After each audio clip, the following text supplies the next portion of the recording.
Saludos cordiales, mi nombre es Alexander Ferreras, matrícula 217-6819 y soy estudiante de la materia Taller de Electrónica 2 con el profesor Ángel Rodríguez. Él mismo nos indicó una práctica en la cual nos dijo que tenemos que fabricar un motor homopolar y explicar el funcionamiento del mismo. Yo quiero comenzar explicando qué es un motor homopolar. Un motor homopolar es similar a un motor convencional de corriente continua, con la diferencia de que es mucho más económico de fabricar y no tiene tanto torque como un motor de más gama.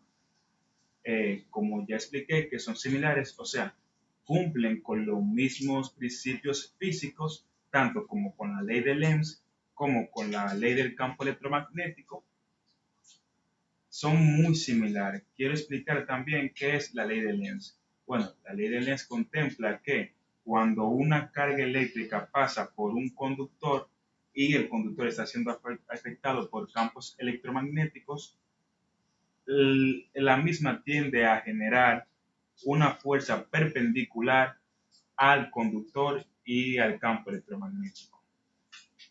Por ende, cuando supongamos que la mano mía es una carga eléctrica y el pulgar es la dirección a la cual va la carga eléctrica, los dedos restantes serían la dirección en la cual gira el campo electromagnético. O sea, si la carga eléctrica va hacia esta dirección, el campo electromagnético giraría en esta dirección. Ese ejemplo se puede realizar con la mano derecha. Ya he explicado la ley de Lenz por boca, quiero explicársela en el cuaderno. Como podemos ver, aquí tenemos un conductor por el cual están circulando cargas eléctricas. Tenemos un campo electromagnético, el cual está afectando al conductor. En este caso, el conductor tendería a generar una fuerza perpendicular al campo electromagnético. Como ya sabemos también, cuando a un conductor se le genera una electricidad, tiende a generar un campo electromagnético. Por eso podemos darnos el lujo de tener actualmente motores eléctricos. Para crear un motor homopolar, aquí tenemos la plantilla del que yo me di la tarea a fabricar. Yo consté el mismo de una batería de 9 voltios, cables, un cartón, cables de cobre y imanes de neodimio. Para contemplar todo esto y convertirlo en un motor homopolar, puse la batería de 9 voltios que, como ya sabemos, por la parte positiva sale la electricidad en corriente continua.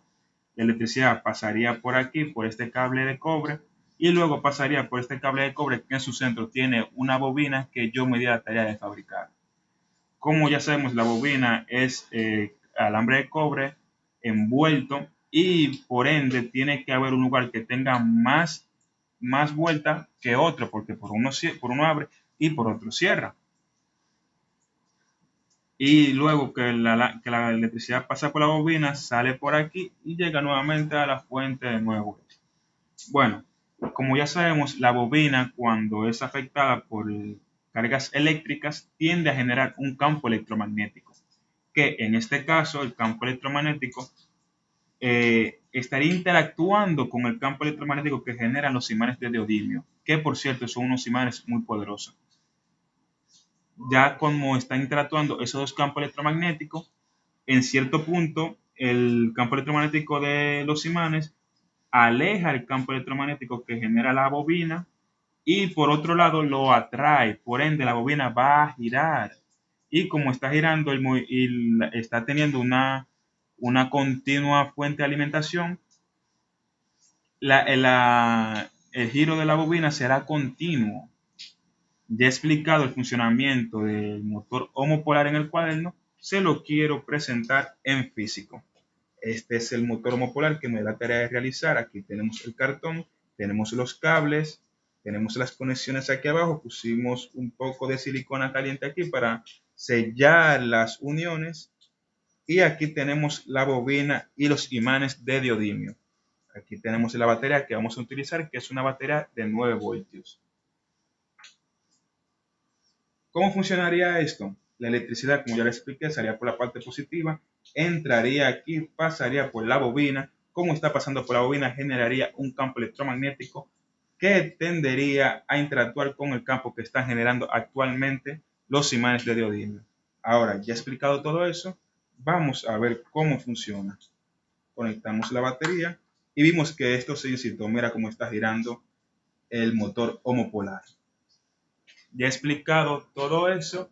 Quiero darles gracias por haber visto este video y hasta luego. Quiero una última toma del motor homopolar para finalizar. Muchas gracias.